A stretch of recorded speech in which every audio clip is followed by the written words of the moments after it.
Bismillahirrahmanirrahim. Assalamu alaikum.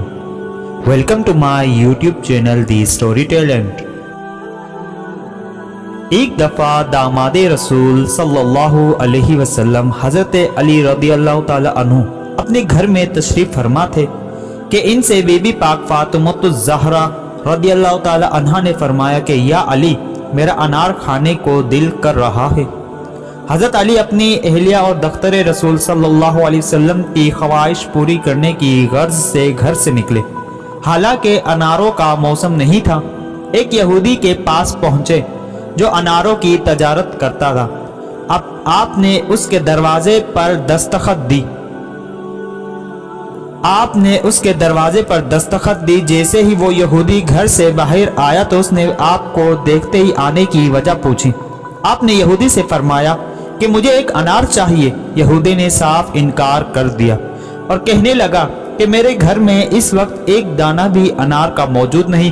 آپ رضی اللہ تعالی عنہ نے فرمایا کہ انار تو تمہارے گھر میں ہے۔ اس نے کہا میں موسیٰ کا امتی ہوں اور یہ کہتا ہوں کہ میرے گھر میں انار نہیں ہے۔ آپ مسکرائے اور فرمایا میں محمد مصطفیٰ صلی اللہ علیہ وسلم کا داماد ہونے کی حیثیت سے فرماتا ہوں کہ انار تمہارے گھر میں موجود ہے۔ یہودی ابھی اپنی ضد پر اڑا تھا اور آپ علیہ السلام سے تکرار کر رہا تھا کہ اس کی بیوی جو گھر کے پردے کے پیچھے کھڑی ہو کر سب سن رہی تھی، اس نے اپنے شوہر سے کہا کہ میں کلمہ پڑھ رہی ہوں، تم بھی پڑھ لو کیونکہ گھر میں انار موجود ہے۔ وہ یہودی یہ دیکھ کر حیران ہوا کہ گھر میرا ہے، علم علی کو ہے۔ اس نے کلمہ پڑھتے ہوئے انار حضرت علی کو سپرد کر دیا۔ آپ انار لے کر گھر کی طرف چلے کہ راستے میں ایک اندھا فقیر بیٹھا صدا لگا رہا تھا کہ ہے کوئی اللہ کا نیک بندہ جو مجھے اللہ کی محبت میں انار کھلائے۔ حضرت علی نے صدا سنتے ہی انار کھولا اور اس فقیر کے ہاتھ میں دے کر گھر کی طرف چل پڑے۔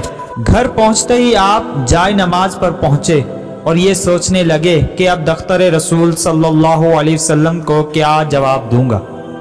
منگوایا انہوں نے تھا، اتنے میں سیدہ کی آواز آئی کہ یا علی، آپ کا شکریہ، میں نے ایک انار کی فرمائش کی تھی، آپ علیہ السلام نے 10 انار بھیج دیے۔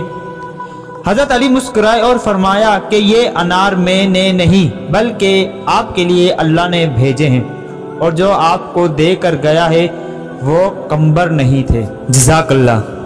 جی دوستو، امید کرتا ہوں آج کی یہ بہت ہی خوبصورت حکایت آپ کو پسند آئی ہوگی۔ مزید ایسے حکایات و واقعات، قصے اور اخلاقی کہانیاں سننے کے لیے میرے چینل دی اسٹوری ٹیلنٹ کو لازمی سبسکرائب کریں۔ شکریہ۔